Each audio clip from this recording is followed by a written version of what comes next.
The brass key felt cold and unfamiliar in my palm as I stood before the door at the end of our hallway, the door I'd been forbidden to open for 34 years. My hand trembled as I fitted the key into the lock, hearing the mechanism click with a sound that seemed to echo through my entire body. When I pushed that door open and saw what lay beyond, I understood that everything I believed about my family, about my life, about who I was, had been a carefully constructed lie.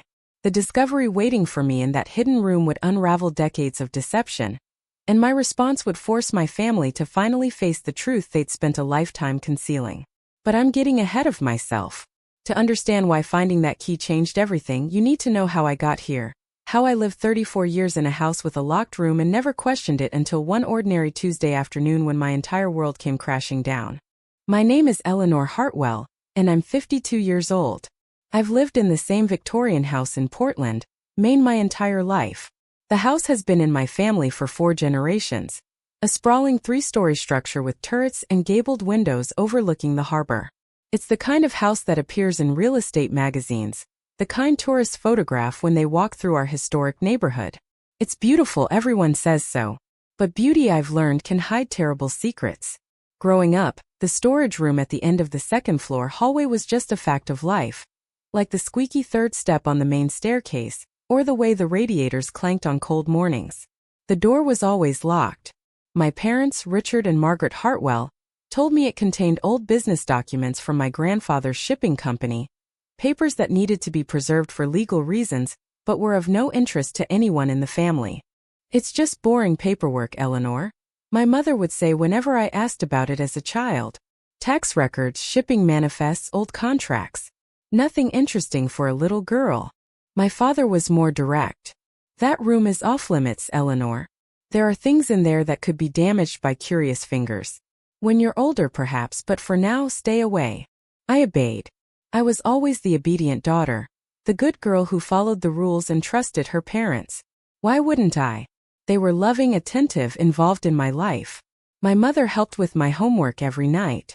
My father taught me to sail on his boat every summer. We took family vacations to Europe, spent holidays together, celebrated every achievement and milestone with genuine joy. They were good parents, or so I believed. As I grew older, the locked room became just another feature of the house, as unremarkable as the antique wallpaper in the dining room or the collection of maritime paintings lining the stairwell. I stopped asking about it. I stopped thinking about it at all. I went to college at Bowdoin, just an hour away, and came home on weekends. I majored in English literature, met a sweet boy named David who studied marine biology, and married him 2 years after graduation. We moved into an apartment in the Old Port District, planning to start our own life together. But when I was 27, my father had his first heart attack and everything changed. "Your mother needs you," David said, holding my hand in the hospital waiting room while surgeons worked to save my father's life. "The house is too much for her to manage alone, especially if your father needs recovery care." So we moved back into my childhood home. It was supposed to be temporary, just until my father recovered. But my father had a second heart attack 3 years later, and then a third. He became increasingly frail, requiring constant care. My mother, overwhelmed and frightened, begged us to stay. David, kind and patient David, agreed without hesitation. "Family is important," he said. "We'll have our own place eventually. Right now they need us." Years turned into decades. David and I took over the 3rd floor, converting it into our own apartment within the larger house. We had our own kitchen, bathroom, living space, but we were still there, always there, helping my parents, managing the house, sacrificing our independence for the family. We never had children. At first it was a choice. We wanted to wait until we had our own home, our own life established. But then it was my father's health, and then my mother's arthritis, and then suddenly I was 45 and the window had closed. David never blamed me, never expressed regret out loud, but sometimes I'd catch him watching families in the park, and I'd see something sad and wistful in his eyes that made my heart ache. The storage room stayed locked through all of this. After my father's first heart attack, my mother took possession of the key, wearing it on a silver chain around her neck alongside her wedding ring and a small locket containing pictures of her parents. I saw that key every day for 25 years, dangling against her chest, but I never thought to question it. It was just the key to the boring storage room with the old business papers. 3 months ago, my father passed away. He was 81 years old, and his heart simply gave out in his sleep. It was peaceful, the doctor said, the best way to go. My mother was devastated. She'd been married to him for 56 years, and without him, she seemed to lose her anchor. She wandered the house at night, confused and grieving, calling out for him in the dark. I stayed with her constantly those first few weeks, sleeping in the chair beside her bed, holding her hand, listening to her memories of their life together. David brought us meals and handled the funeral arrangements, patient as always. My mother's younger sister, Aunt Patricia, came up from Boston for the funeral and stayed a week, helping sort through my father's belongings. "You need to think about the future, Margaret," Aunt Patricia said one afternoon as we packed my father's clothes for donation. "This house is too big for you now. Maybe it's time to consider assisted living, somewhere with less upkeep." My mother's response was fierce and immediate. "I will never leave this house. Never. Richard and I built our life here, raised Eleanor here. This is where I belong." Aunt Patricia glanced at me, eyebrows raised. "Eleanor, talk to your mother. She's being unreasonable." But I understood. The house was all my mother had left of my father, filled with memories and shared history. How could I ask her to leave? If you're finding this story resonating with you, I'd love for you to subscribe and share your own experiences in the comments. These stories matter because they remind us we're not alone in our struggles. 2 months after my father's death, my mother had a stroke. I found her collapsed in the bathroom, unconscious and barely breathing. The ambulance came, sirens wailing through our quiet neighborhood, and neighbors gathered on their porches, watching with concerned faces as paramedics wheeled her out on a stretcher. At the hospital, doctors told me she'd had a massive cerebral hemorrhage. They operated immediately, relieving the pressure on her brain, but the damage was extensive. When she finally woke up 3 days later, she couldn't speak clearly and the entire right side of her body was paralyzed. "She'll need extensive rehabilitation," the neurologist explained. "And even with therapy, she may never regain full function. At her age, recovery is uncertain." They transferred her to a rehabilitation facility specializing in stroke recovery. I visited every day, watching therapists work with her, helping her relearn basic tasks like swallowing and forming words. It was heartbreaking to see my eloquent, graceful mother reduced to frustrated mumbles and clumsy gestures. 3 weeks into her stay at the rehab facility, I was cleaning out my mother's bedroom, sorting her medications and updating the list for the nurses, when I noticed the silver chain lying on her dresser. The chain she always wore with the key and the locket. In the chaos of the stroke and hospitalization, someone must have removed it and left it there. I picked it up, the metal still warm from sitting in a patch of sunlight coming through the window. The locket fell open, showing the faded photographs of my maternal grandparents, both dead for 30 years. And there was the key, small and brass, worn smooth from decades of handling. The key to the storage room. I held it in my hand, feeling its weight, remembering all the years I'd seen it around my mother's neck. And for the first time in my adult life, I wondered why. Why did she wear this key constantly? If the room just contained old business documents, boring papers of no importance, why keep the key so close? Why wear it like a precious talisman against her heart? Standing there in my mother's bedroom, surrounded by her belongings and the faint scent of her lavender perfume, I felt the first stirring of something I'd rarely experienced in my family: suspicion. What was really in that room? I pocketed the key and finished organizing my mother's medications, but the question stayed with me. It nagged at me during the drive back to the rehab facility, whispered to me during dinner with David, kept me awake that night staring at the ceiling of our third-floor bedroom. "What's wrong?" David asked, rolling over to look at me in the darkness. "You've been quiet all evening. Do you ever wonder what's in the storage room?" I asked. "The locked one on the second floor?" He was quiet for a moment. "Your parents said it was old business papers." "I know what they said. But David, my mother wore that key around her neck for 25 years. Who does that for boring paperwork?" "What are you thinking?" "I'm thinking maybe they lied." The words hung between us in the dark. My parents lying. It felt like heresy to even suggest it, like questioning gravity or the sunrise. My parents didn't lie. They were honest, upright citizens, pillars of the community, respected and admired. They'd raised me to value truth and integrity above all else.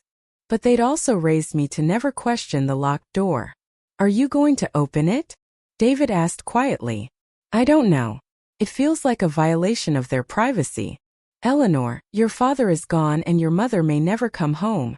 This is your house now, at least partially. You have a right to know what's in your own home." He was right logically. But emotionally, I felt like I was betraying them, preparing to cross a boundary they'd maintained my entire life. I waited a week arguing with myself. I went to visit my mother every day, watched her struggle through therapy sessions, helped feed her lunch when her hands shook too much to hold the spoon. She couldn't tell me not to open the door, couldn't forbid it or explain. She could barely say my name. Nah, she'd manage, her face twisting with frustration. "Enna." "I'm here, Mom," I'd say, squeezing her good hand. "I'm right here." But I wasn't, not really. Part of me was back at the house, standing in front of that locked door, holding that brass key, wondering what secrets lay beyond. The following Tuesday, I came home from the rehab facility early. David was at work, teaching a marine ecology class at the community college. The house was empty and quiet, filled with the particular silence of old buildings in the afternoon, all creaking wood and settling foundations. I climbed the stairs to the second floor, my footsteps loud on the hardwood, and walked to the end of the hallway. The door was painted white like all the others, with a brass knob that matched the key. There was nothing remarkable about it, nothing to suggest it had been forbidden territory for decades. I pulled the key from my pocket and stared at it. This was my last chance to turn back, to maintain the status quo, to keep believing whatever my parents wanted me to believe. But I'd spent 52 years being the obedient daughter. Maybe it was time to choose truth over obedience. I fitted the key into the lock. It turned smoothly, well-oiled despite decades of use. The door swung open on silent hinges, revealing darkness beyond. I fumbled for a light switch, found one just inside the doorframe, and flipped it on. Light flooded the room and my breath caught in my throat. It wasn't a storage room. It was a nursery. A complete, perfectly preserved nursery, frozen in time like a museum exhibit. There was a white crib with teddy bears arranged on the mattress, a rocking chair with a knitted blanket draped over one arm, a changing table still stocked with yellowed packages of diapers. The walls were painted pale yellow with a border of dancing lambs. Stuffed animals lined shelves, their button eyes staring. A mobile hung over the crib, colorful cloth birds suspended on invisible wires. Everything was covered in a thick layer of dust, untouched for decades, but preserved carefully, lovingly like a shrine. I stepped into the room, my mind reeling, trying to understand what I was seeing. Why would my parents keep a nursery locked and hidden? I was an only child. There were no other children, no siblings who died young, no family tragedy that would explain this frozen memorial to a baby who never was. Unless there had been a baby. Unless I wasn't an only child. The thought hit me like a physical blow. I grabbed the doorframe to steady myself, my vision swimming. On the far wall I noticed a dresser, white painted wood with ceramic knobs shaped like rabbits. I crossed the room and opened the top drawer with trembling hands. Inside were baby clothes, tiny onesies and sleepers, all in pink. Pink. Everything was pink. A girl. This nursery had been for a girl. In the second drawer I found photo albums, 3 of them leather-bound with brass clasps. I lifted the first one out and carried it to the rocking chair, sinking into the worn cushion that still smelled faintly of baby powder. I opened the album. The first page showed a hospital room. My mother, decades younger but unmistakable, lay in a bed holding a newborn baby wrapped in a pink blanket. She was smiling, radiant with joy. My father stood beside the bed, one hand on my mother's shoulder, gazing down at the infant with an expression of pure love. I turned the page. More photos. The baby in a bassinet. The baby being bathed. The baby dressed in a tiny yellow dress, lying on a blanket. The baby in my mother's arms, my father's arms, held by relatives I recognized, my grandparents and Aunt Patricia. Everyone smiling, celebrating this child. This child who wasn't me. I flipped through the album faster, my heart pounding. The baby grew, progressed through the months. 6 months old sitting up. 8 months old crawling. 1 year old, a birthday cake with a single candle. The baby's face smeared with frosting. And then the photos stopped. The rest of the album was empty. Just blank pages waiting for pictures that never came. I opened the second album with shaking hands. This one started with a different baby. Still a girl, still wrapped in pink, but different. I studied the infant's face, trying to understand. The first baby had dark hair, dark eyes like my father. This baby was lighter, with wispy blonde hair and pale blue eyes. But my mother was holding her with the same radiant joy. My father stood beside the bed with the same expression of love. It was the same scene, the same hospital room, the same happiness. A different baby. I paged through this album, watching this second child grow. 6 months sitting up. 8 months crawling. 1 year birthday cake. And then the photo stopped again. More blank pages. The third album showed yet another baby. Another girl in pink, but different from the first two.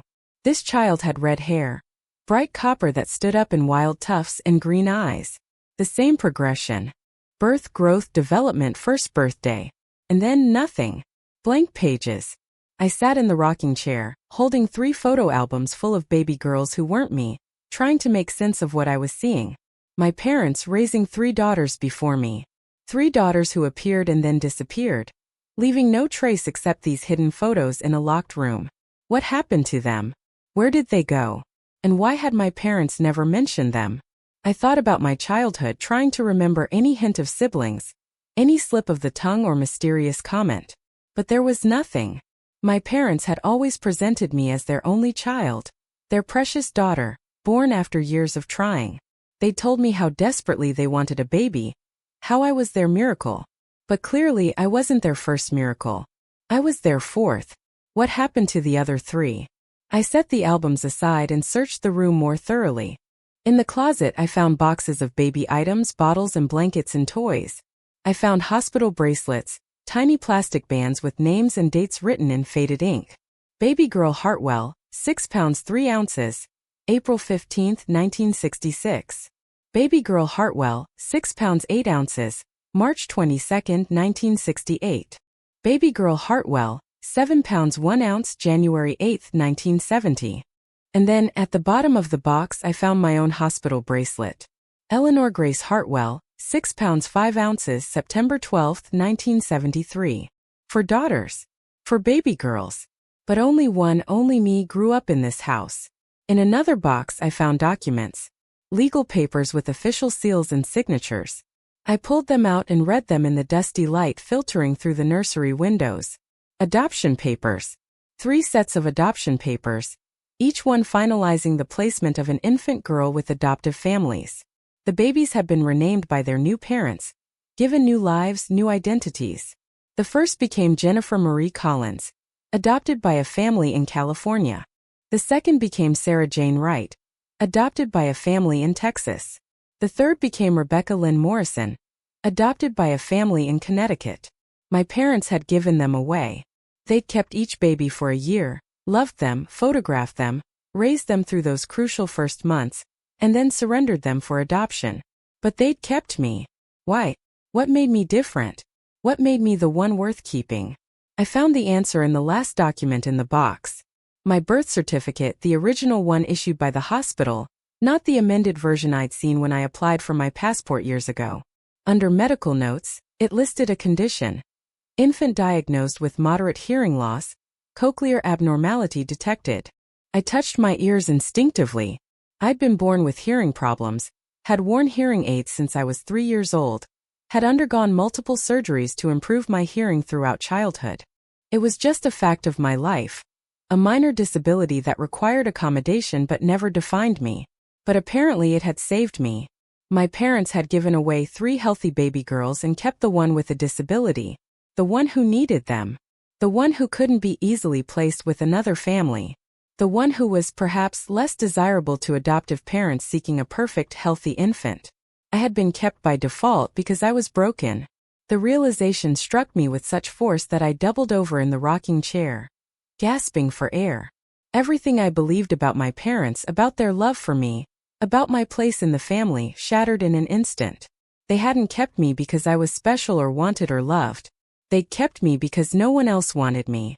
Because I was defective. Because adoption agencies probably told them that a child with medical needs would be difficult to place. I was the consolation prize. The one they had to keep. All those years of feeling loved and cherished, of believing I was my parents' miracle baby, their precious only child. It had all been a lie. They'd had 3 practice runs before me, 3 daughters they'd loved and raised and then discarded like outgrown clothes. And they'd never told me, never breathed a word about my sisters, about the 3 girls who existed in this sealed nursery, while I grew up down the hall oblivious. I thought about all the times my mother had claimed she understood me, shared my experiences, knew what I was going through. I was an only child too, she'd say. I know how lonely it can be. But she'd given me 3 siblings and hidden them from me. She'd created the loneliness she pretended to understand. I thought about my father, teaching me to sail, patient and kind, telling me I was his special girl. Had he said the same things to Jennifer and Sarah and Rebecca? Had he rocked them in this chair, sung them the same lullabies, loved them with the same apparent devotion before signing the papers that erased them from his life? How do you do that? How do you love a child for a year and then give them away? And how do you do it 3 times? I sat in that nursery until the light faded and the room fell into shadow. David came home and called for me, his voice echoing through the house. I heard him climbing the stairs, searching the 2nd floor. And then he appeared in the doorway of the nursery, backlit by the hallway light. Eleanor. He stared at the room, seeing it for the first time. What is this? It's where my sisters lived, I said, my voice hollow. Before my parents gave them away. I showed him everything. The photos, the documents, the hospital bracelets. We sat together on the nursery floor, surrounded by the remnants of 3 erased lives, and I told him what I'd pieced together. David listened in stunned silence, his arm around my shoulders. When I finished, he was quiet for a long time. Maybe there were reasons, he finally said. Maybe they were too young or couldn't afford multiple children or, they kept me, I interrupted. They had money, they had this house, they had room and resources. They didn't give me away because I had hearing problems and probably couldn't be easily adopted. I was kept because I was defective. Eleanor, no. You don't know that. Don't I? Look at the dates. They gave away a healthy baby in 1967, another healthy baby in 1969, another in 1971. But in 1973, when I was born with medical issues, suddenly they discovered the ability to raise a child.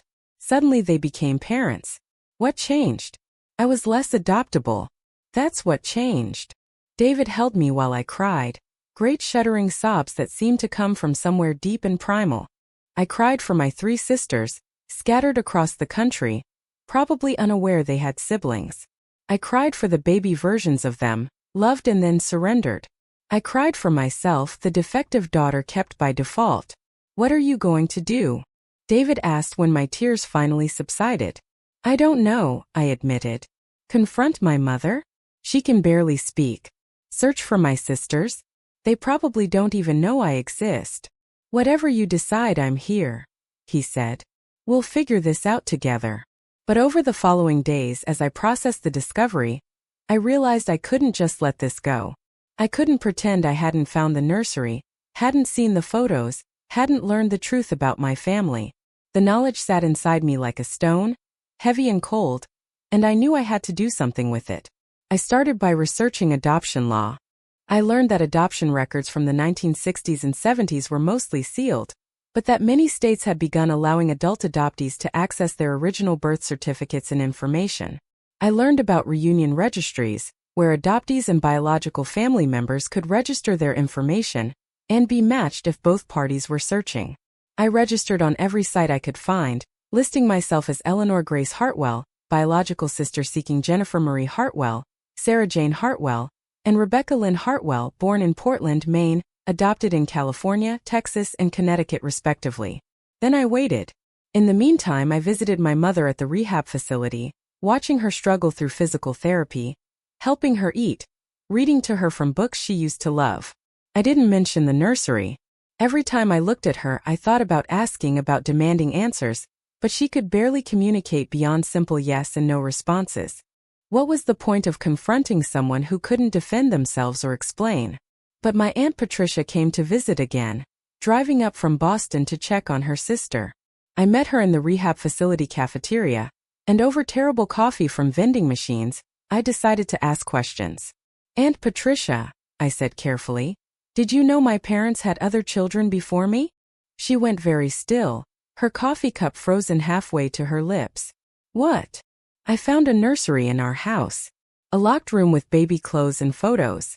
Photos of 3 different baby girls. And adoption papers." My aunt set down her coffee cup slowly. Her hand was shaking. "Oh, Eleanor. Oh no.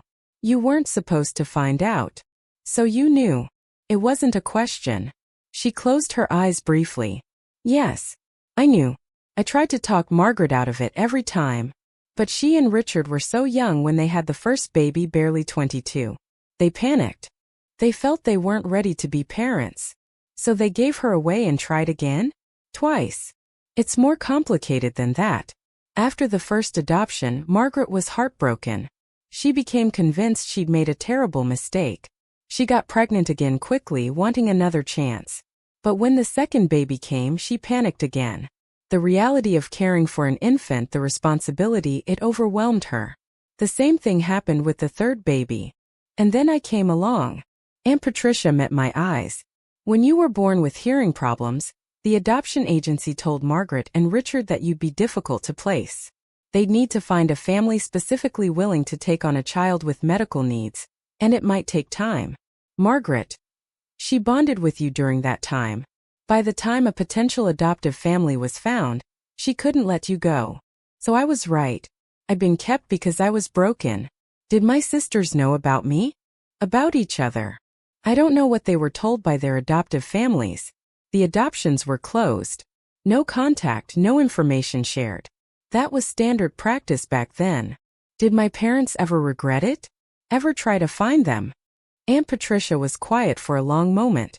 "Your mother used to talk about them sometimes when you were very young. She'd wonder where they were, if they were happy, if they remembered her at all. But Richard forbade her from searching. He said they'd made their choice and needed to stick with it, that disrupting the girls' lives would be cruel. The nursery was Margaret's compromise. She kept all their things, all the photos. It was her way of remembering them without trying to reclaim them. A shrine to her guilt," I said bitterly. "Perhaps. But Eleanor, they loved you. Whatever else was true, they loved you deeply and raised you well. Don't let this discovery poison everything that came after." But how could it not? Every memory of my childhood was now tinged with the knowledge that I'd been the default option, the daughter kept only because others didn't want me. Every expression of love from my parents was overshadowed by the fact that they'd apparently been capable of loving children, and then giving them away. If they could stop loving Jennifer, Sarah, and Rebecca, could they have stopped loving me? Was I only kept because it would have been too complicated, too obviously problematic, to give away 4 daughters in a row? I left the cafeteria feeling worse than when I'd arrived. Aunt Patricia called after me, but I didn't stop.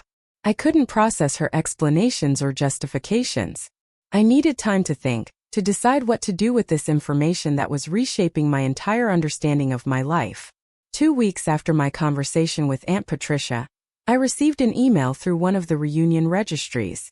My hand shook as I opened it. "Hello. My name is Jennifer Collins. I was born in Portland, Maine in April 1966 and adopted as an infant. I recently obtained my original birth certificate and learned my biological name was Jennifer Marie Hartwell. Your registration indicates you're searching for me. I'd like to know more. Please respond if you're comfortable doing so." I stared at the email for 10 minutes before I could bring myself to reply. What do you say to a sister you didn't know existed? How do you explain that you've lived your whole life as an only child while she was out there, a stranger with your blood? I wrote back, "Jennifer, my name is Eleanor. I'm your biological sister, born in 1973. I recently discovered that our parents had 4 daughters, and I was the only one they kept. I found photos and information about you and our other sisters, Sarah and Rebecca. I'd very much like to connect with you if you're willing. This is new to me too, and I'm still processing it all." Her response came within hours. "I'm shocked. I had no idea I had siblings. My adoptive parents told me very little about my biological family, just that my birth mother was young and unable to care for me. Can we talk on the phone?" We set up a call for the following evening. I was so nervous I felt sick, pacing the 3rd-floor apartment while David tried to calm me down. Just be yourself, he said. She's probably just as nervous as you are. When my phone rang at exactly 7 o'clock, I almost didn't answer. But I forced myself to pick up, my heart pounding. Hello. Eleanor? This is Jennifer.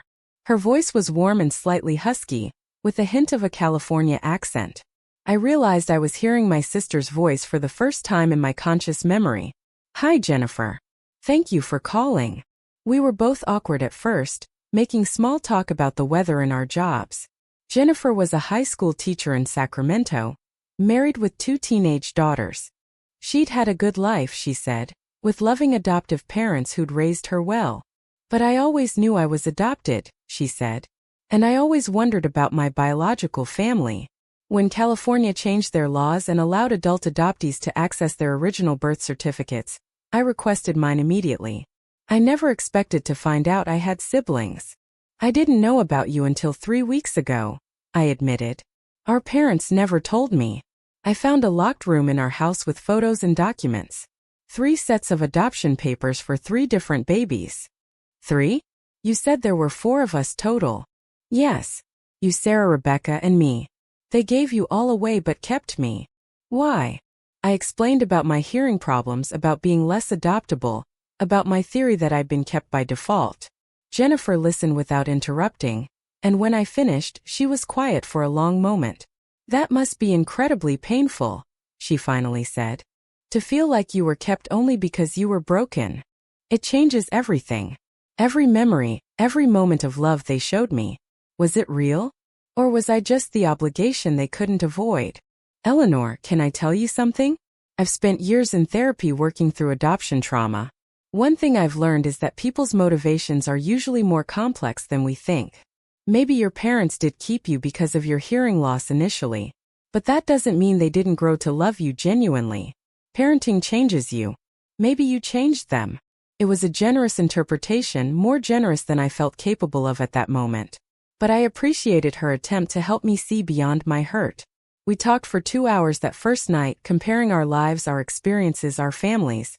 Jennifer told me about growing up in Sacramento, about her adoptive parents who'd loved her fiercely, about always feeling like something was missing but not knowing what. I told her about growing up in Portland, about the big house overlooking the harbor, about being an only child who now understood why I'd always felt somehow incomplete. I'd like to meet you, Jennifer said as our call was ending. If you're comfortable with that. Maybe we could also try to find Sarah and Rebecca. I've registered on all the reunion sites for them too, I said.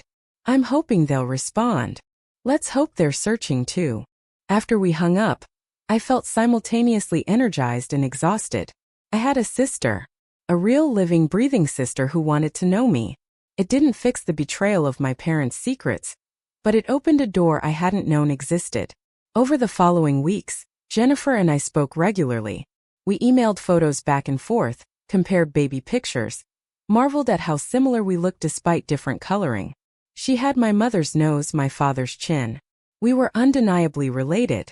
And then a month after Jennifer and I connected, I received another email. This one was from Sarah. I can't believe this is real, she wrote. I have sisters. Plural. I've dreamed of this my whole life and now it's happening. Sarah lived in Austin, Texas, worked as a social worker, and had spent years searching for her biological family. She was thrilled to learn about Jennifer and me, eager to connect. We set up a 3-way video call, and seeing both my sisters on screen simultaneously was surreal and wonderful. Sarah was animated and emotional, tears streaming down her face as we talked. I used to imagine what my biological family was like, she said. I created whole scenarios in my head. But this is better than anything I imagined because it's real. We were still waiting to hear from Rebecca. But having 2 sisters, 2 women who shared my blood and my history, changed something fundamental in me. I wasn't alone anymore. The loneliness of being an only child, something I'd carried my whole life without fully understanding, began to ease. But I was also angry. Furious, actually. My parents had stolen this from us. They'd separated sisters who should have grown up together, should have known each other, should have been part of each other's lives. Instead, we'd all grown up as only children, missing something we didn't even know we'd lost. My mother was still in rehab, still struggling to communicate, still unaware that I'd found the nursery and connected with my sisters. Part of me wanted to confront her, to make her face what she'd done. But another part of me hesitated. What was the point of confronting someone who couldn't adequately respond or explain?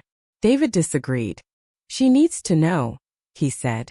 Even if she can't fully communicate, she needs to understand that her secret is out, that you've found your sisters. She deserves to face the consequences of her choices. He was right. My mother had spent decades hiding the truth, and now the truth had emerged. She should have to acknowledge it. I chose a quiet afternoon to visit, when the rehab facility was calm and my mother had just finished a therapy session. She was in her room, sitting in the chair by the window, staring out at the parking lot. She looked small and frail, diminished by the stroke and the weight of her years. "Mom," I said, pulling a chair close to hers. "I need to talk to you about something important." She turned her head toward me, her face lighting up at my voice. "Tina, I found the nursery, Mom. The locked room. I found the photos and the adoption papers. I know about Jennifer and Sarah and Rebecca." The light in her face died. Her expression crumbled, tears welling in her eyes. "No," she managed, the words slurred but clear enough. "No. No. Yes, Mom. I know everything. And I've found them. Jennifer and Sarah have contacted me. We're in touch now. We're sisters and we're building relationships you tried to prevent." My mother was crying openly now, tears running down her cheeks, her good hand reaching toward me in a gesture that might have been pleading or apology. I felt a twinge of guilt for causing her distress, but I pushed it aside. She'd caused me distress too, years of it that I hadn't even recognized until now. "Why didn't you tell me?" I asked, my voice breaking. "Why did you let me grow up thinking I was alone? Why did you give them away and keep me?" She struggled to form words, her mouth working around sounds that wouldn't come. Finally she managed, "Sorry. So, sorry isn't enough. Sorry doesn't give me back the childhood I should have had with sisters. Sorry doesn't explain why you were capable of loving babies and then discarding them. How do you do that, Mom?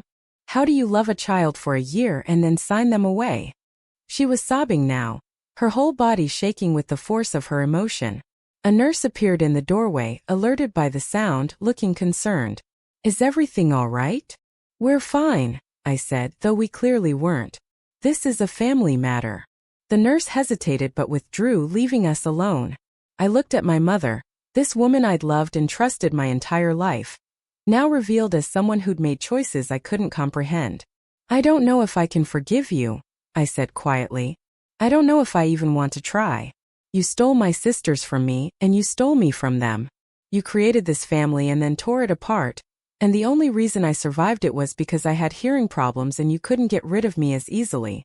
"No," my mother said, the word stronger this time. "No. Love you. Love you.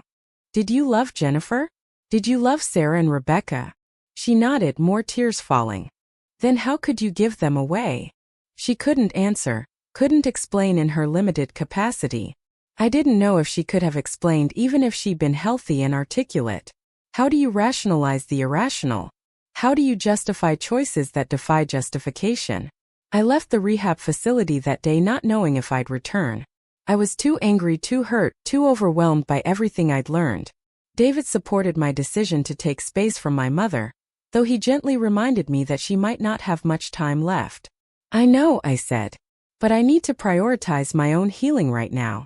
I've spent 52 years prioritizing my parents. It's my turn." 3 months after I found the nursery, Jennifer flew to Portland to meet me in person. I picked her up at the airport, and when she came through the arrivals gate, I recognized her immediately despite having never consciously seen her before. She had my father's walk, my mother's smile, and something indefinably familiar in the way she carried herself. We hugged in the middle of the terminal, two middle-aged women clutching each other like lifelines while travelers flowed around us. Neither of us wanted to let go. "You're really here," I said against her shoulder. "You're really real." "So are you," she said, laughing and crying simultaneously. "So are you." I brought her home to the house and we stood together in the nursery, looking at the photos of her as a baby. Jennifer touched the mobile over the crib, setting the cloth bird spinning slowly. This was mine, she said wonderingly. I slept here in this room in this crib. It's so strange to see evidence of a life I can't remember. We spent hours going through the photos together, with me pointing out relatives she didn't recognize and sharing stories about the family she'd been born into. Jennifer absorbed it all, asking questions, filling in gaps in her knowledge of her origins. Do you want to meet Aunt Patricia? I asked. She knew about the adoptions. She could tell you more about what happened. Yes, I'd like that. I called my aunt, who drove up from Boston the next day. The three of us sat in the living room of the old Victorian house, and Aunt Patricia filled in details about Jennifer's birth and first year. Margaret loved you desperately, Patricia said. But she and Richard were so young, barely out of college. Richard's father was pressuring him to join the family business, and Margaret was overwhelmed by motherhood. They convinced themselves that giving you to a family who was ready for a baby was the right choice. And then they did it twice more? Jennifer asked, her tone sharper than I'd heard from her before. Aunt Patricia sighed. Margaret kept thinking she'd be ready the next time. She'd get pregnant again, convince herself she was older now, more mature, more prepared. But the reality of an infant always overwhelmed her. It wasn't until Eleanor came along with medical needs that Margaret finally stepped up. Maybe because she had to. Maybe because Eleanor needed her in a way that made it impossible to walk away. So Eleanor was right, Jennifer said. She was kept because she was broken.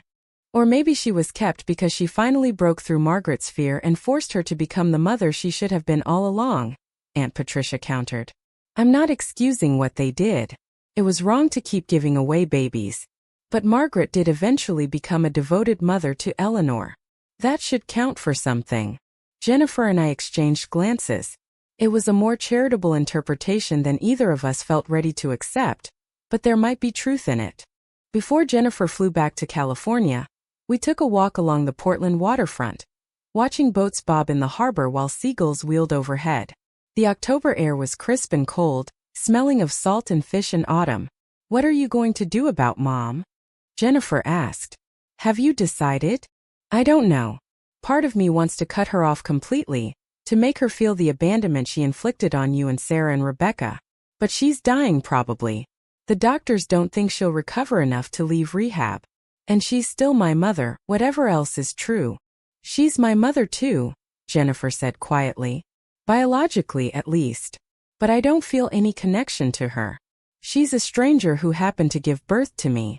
My real mom is Carol Collins in Sacramento, the woman who raised me and loved me and was actually there. I understand that. I'm not asking you to have a relationship with her. But you're wondering if you should keep one with her, despite everything. Yes. Jennifer stopped walking and turned to face me. Eleanor, you have to do what's right for you. Not what's right for her or what duty demands or what looks good to outsiders. You've spent your life being the good daughter, the obedient child. Maybe it's time to be a little selfish. Her words echoed what David had said, what I'd been thinking myself. But hearing them from my sister, from someone who understood the betrayal from a different angle, made them feel more true. I'll think about it, I said. 2 weeks after Jennifer's visit, Sarah flew to Portland as well. She was warmer and more emotional than Jennifer, hugging me for a full minute when we met at the airport, crying into my shoulder. I can't believe I have sisters, she kept saying. I can't believe this is happening. Sarah also wanted to meet our mother, though for different reasons than Jennifer. I need to see her, Sarah explained. I need to understand who she is, what kind of person could do what she did. Maybe it'll help me process my own adoption trauma. So I brought Sarah to the rehab facility. My mother was having a good day, more alert than usual, sitting in the common room and working with a speech therapist on word formation. When she saw me enter with Sarah, my mother's eyes went wide. She knew. Somehow, even though Sarah looked different now than she had as a baby, my mother knew exactly who she was. My mother managed, the name breaking in the middle. Sarah approached slowly, studying my mother's face. Yes. I'm Sarah. You gave me away when I was 13 months old. I was adopted by the right family in Texas. I've had a good life, but I always wondered about you. Why didn't you want me? My mother's face crumpled. Did want. Couldn't. She couldn't form the full explanation, couldn't articulate whatever reasoning had driven her decisions 50 years ago. She just cried, reaching for Sarah with her good hand. Sarah didn't take her hand. She stood there, arms crossed, watching our mother cry. There was no sympathy in her expression, just cold assessment. "I have 2 daughters," Sarah said. "They're 7 and 9 years old. I can't imagine giving them away.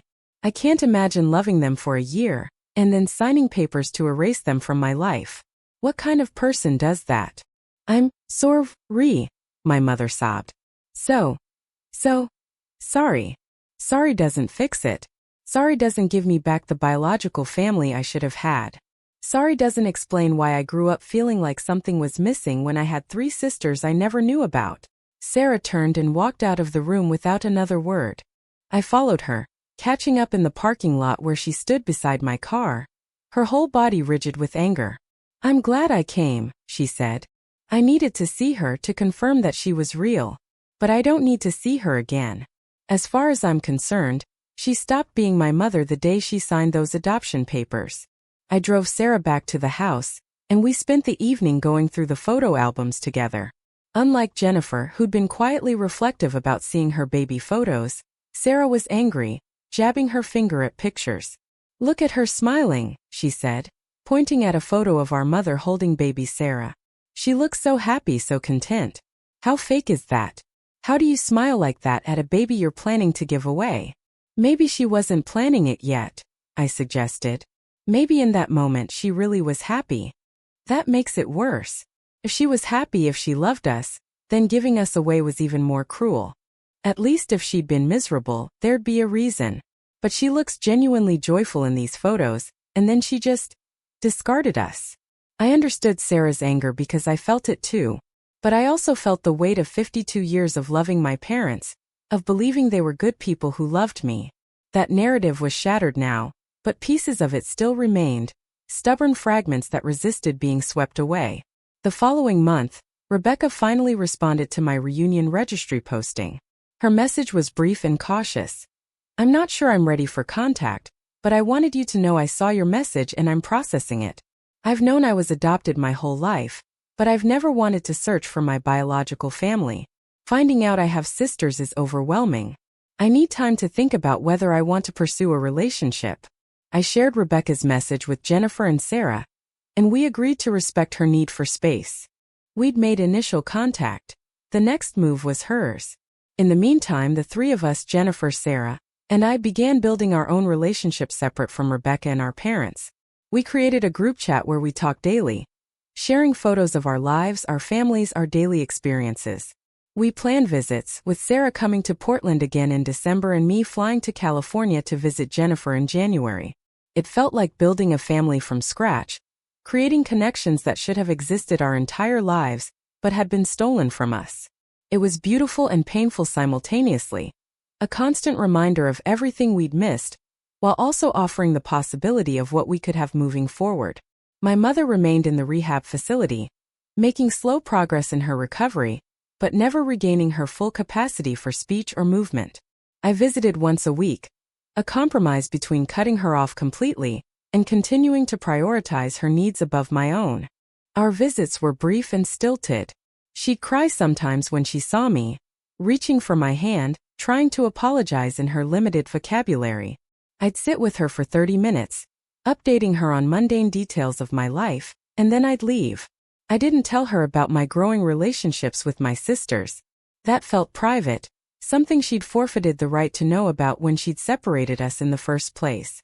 David supported me through all of this, patient and steady as always. But one evening, 6 months after I'd discovered the nursery, he sat me down at our kitchen table with an unusually serious expression. "Eleanor, I need to talk to you about something." My stomach clenched. "What's wrong?" "Nothing's wrong exactly. But I've been thinking a lot about the past 6 months, about your sisters and your parents and everything that's happened.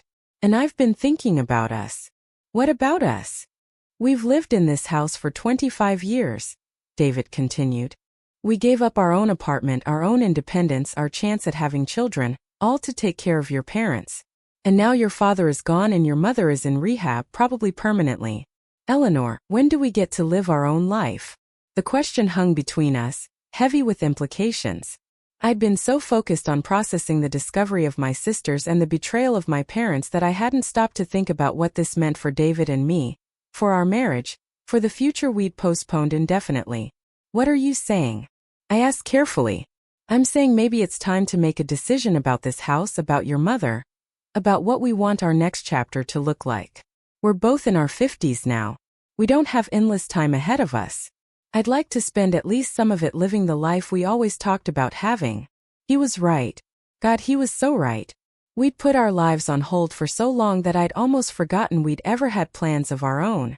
What do you want to do? I asked. I've been offered a research position, he said. A marine biology project studying coral reef restoration in the Caribbean. It's a 2-year commitment, based out of the Bahamas. I turned it down because I didn't think you'd want to leave Portland, leave your mother. But Eleanor, I'd really like to do this. And I'd like us to do it together. The Bahamas. Research. A complete change of scenery and life. It sounded wonderful and terrifying in equal measure. What about my mother? I asked. She's still in rehab. She has excellent care. She has insurance that covers long-term rehabilitation. And she has Aunt Patricia who lives 2 hours away. Eleanor, you don't owe her your entire life. Especially not after what she did. And the house. We could sell it. Use the money to fund our life in the Bahamas and beyond. Or we could keep it and hire a property manager. But either way we'd be free of it. Free to finally live for ourselves. I looked around our 3rd-floor apartment, at the life we'd built within the larger prison of obligation. David was asking me to make a choice I'd never really made before, to prioritize myself over family duty. I need to think about it, I said. Of course. Take your time. The position doesn't start for 6 months. But Eleanor, please really consider it. Consider what you want, not just what you think you should do. Over the following weeks, I wrestled with David's question. What did I want? It was surprisingly difficult to answer. I'd spent so much of my life being the good daughter, the obedient child, the supportive wife, that I'd lost track of my own desires somewhere along the way. I talked to my sisters about it. Jennifer was enthusiastic. Go, she said. Live your life. You've earned it after everything you've sacrificed. Sarah was more measured but ultimately supportive. It's your choice, she said. But you shouldn't feel obligated to stay for a mother who didn't prioritize keeping her family together when it mattered. Even Rebecca, who'd finally reached out and agreed to a phone call, weighed in. I can't tell you what to do, she said in her quiet, measured voice. But I can tell you that I've spent my whole life making decisions based on what other people needed from me. And it's exhausting. Maybe it's time to be a little selfish. That word again. Selfish. It had always been a negative in my mind, something to avoid. But my sisters used it differently, as permission rather than condemnation. Selfish is self-preservation. Selfish is choosing myself after decades of choosing others. I visited my mother one last time before making my decision. She was in her room, dozing in the afternoon sunlight. When I sat down beside her bed, her eyes fluttered open. Tna. Hi, Mom. I need to talk to you about something. I told her about David's job offer, about the possibility of moving to the Bahamas, about my struggle to decide whether to stay or go. She listened with tears running down her cheeks. I need to know something, I said. And I need you to answer as honestly as you can. If you could go back and change things, would you? Would you keep all 4 of us instead of giving 3 away? My mother was quiet for a long time, her face working through emotions I couldn't read. Finally she spoke, the words slow and labored but clear enough. Would keep all. Sorry. It was the most complete sentence she'd managed since her stroke, and the effort clearly exhausted her. But she'd said it. She'd admitted that giving my sisters away had been a mistake. Thank you for telling me that, I said. I've found them, you know. Jennifer and Sarah and Rebecca. We're in each other's lives now. We're building the relationships you prevented us from having. Good, my mother whispered. Good. I don't know if I can forgive you, I said.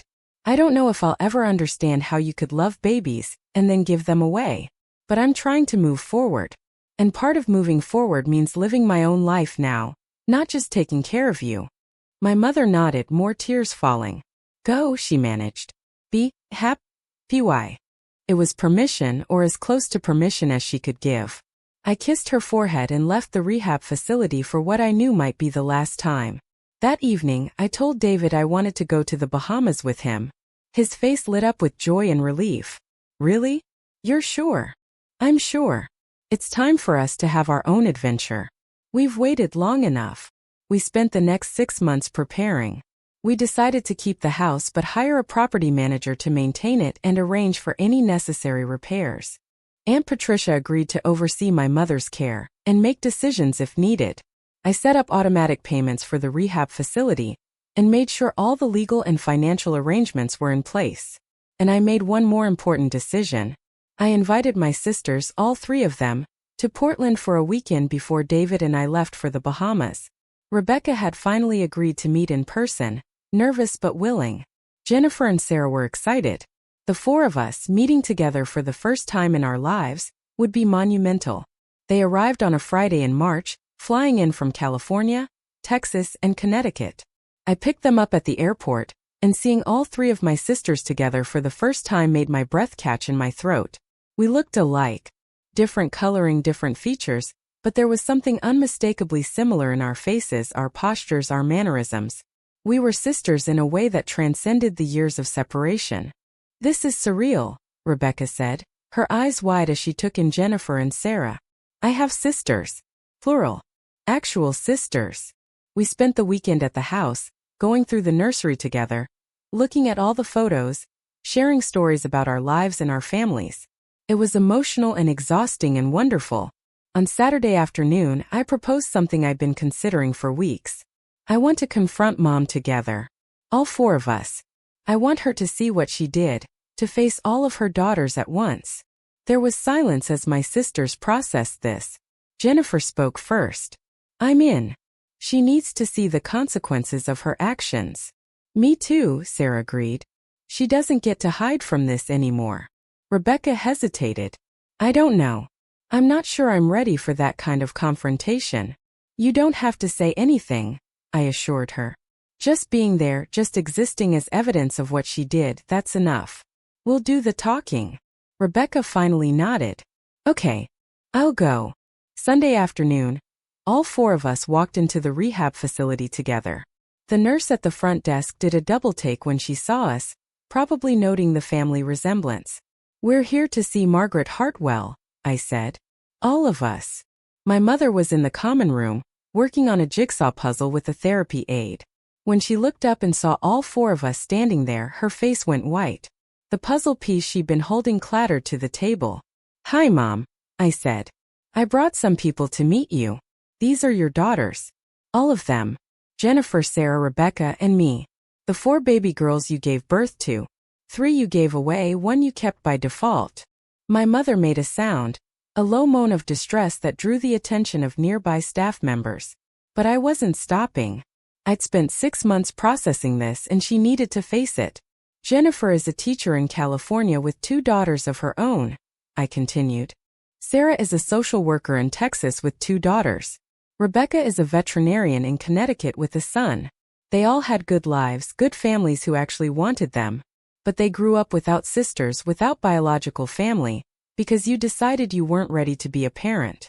3 times you decided that, until you had a daughter who couldn't be easily adopted, and suddenly you discovered the ability to raise a child. Tears streamed down my mother's face. She reached toward us with her good hand, mouth working soundlessly. Jennifer stepped forward. I'm 59 years old, she said, her voice cold and controlled. I've spent 59 years wondering about my biological family, feeling incomplete, feeling like something was missing. And it turns out what was missing was 3 sisters and a mother who chose to give me away rather than figure out how to be a parent. Sarah spoke next, her voice sharp with anger. I work with foster children and adoptees every day. I see the trauma that separation causes, the lifelong impact of being given away. And you did it 3 times. You caused that trauma 3 times before you finally decided to keep a child. Rebecca's voice was quieter but no less impactful. I don't know you. I don't feel any connection to you. You're just a woman who gave birth to me, and then signed papers to remove me from her life. But I want you to know that I have 3 sisters now, and we're building a family that doesn't include you. You don't get to be part of what we're creating." My mother sobbed openly, her whole body shaking. Staff members hovered nearby, concerned, but no one interrupted.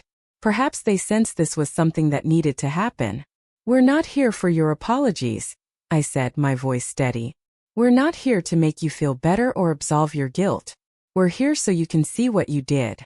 4 daughters all in one room, probably for the first time since we were infants. Look at us. Really look at us. We're the family you tore apart, and we're putting ourselves back together without your help." We stood there for another moment, for sisters united, while our mother wept in her wheelchair. Then, without another word, we turned and walked out of the rehab facility together. In the parking lot, we stood in a circle holding hands, processing what we'd just done. "That was intense," Rebecca said, her voice shaking slightly. "She needed to hear it," Jennifer replied. "She needed to face all of us." "Do you think it'll change anything?" Sarah asked. "Probably not," I admitted. "But it changed something in us. We took our power back. We made her see us, all of us, the family she tried to prevent from existing." We spent the rest of the afternoon at the house, sitting in the living room with cups of tea, talking about our futures. Jennifer was planning to retire from teaching in a few years and travel. Sarah was considering writing a book about adoption trauma. Rebecca was thinking about reaching out to other adoptees and creating support networks. And I was going to the Bahamas with David, finally living the life we'd postponed for so long. Before my sisters left Portland, we made a pact. We'd meet once a year, rotating locations, bringing our families together. We'd create traditions, build memories, become the sisters we should have been all along. The family our parents had dismantled, we would rebuild. "To the Hartwell sisters," Jennifer said, raising her teacup in a toast. "To the Hartwell sisters," we echoed, clinking our cups together. 2 weeks later, David and I locked up the house and left for the Bahamas. Standing on the porch looking at the Victorian that had been my prison as much as my home, I felt a strange mixture of sadness and relief. "Ready?" David asked, his hand on my shoulder. "Ready," I said. We drove to the airport, and as Portland disappeared behind us, I felt something shift inside me. For the first time in my life, I wasn't being the good daughter or the obedient child or the self-sacrificing caregiver. I was just Eleanor, a woman with 3 sisters and a husband and a whole life ahead of her. The Bahamas was everything I'd hoped for and more. David thrived in his research position, spending his days diving on coral reefs and studying restoration techniques. I found work teaching English at a local school, discovering a passion for education I'd never explored before. We made friends through dinner parties, went sailing on weekends, lived the life we dreamed of 25 years ago when we first married. It felt like being young again, like getting a second chance at the life we'd lost to obligation and duty. My mother passed away 8 months after we moved to the Bahamas. Aunt Patricia called to tell me, her voice sad but unsurprised. "She went peacefully in her sleep," Patricia said. "I don't think she ever recovered from seeing all 4 of you together." The guilt was too much. I felt sadness at the news, but not the overwhelming grief I might have expected. My mother had made choices that shaped all of our lives, mostly for the worse, and she'd spent her final years facing the consequences of those choices. It was sad, but it was also just. I flew back to Portland for the funeral, and my sisters came too. We stood together at the graveside, 4 daughters saying goodbye to a mother who'd never really known how to love all of us at once. After the funeral, we gathered at the house one last time.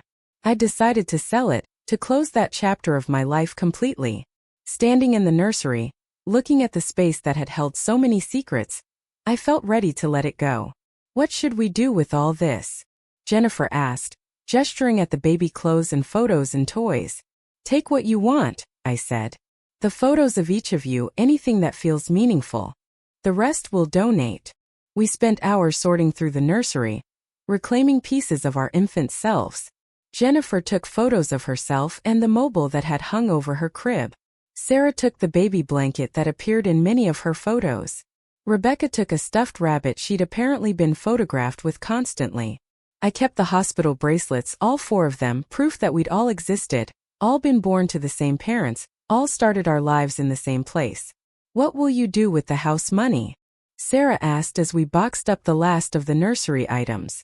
Travel, I said. David and I want to see the world. And I want to set up college funds for all of my nieces and nephews. Your children, my sister's children, the cousins who should have grown up together. That's beautiful, Rebecca said, her eyes filling with tears. Mom and Dad separated us, but you're connecting the next generation. That's the idea. We can't change the past, but we can shape the future. The house sold quickly to a young family with 3 children. I liked the idea of children's laughter filling those rooms again, of the space being used for joy instead of secrets. The nursery would become someone else's nursery, filled with love and openness instead of guilt and concealment.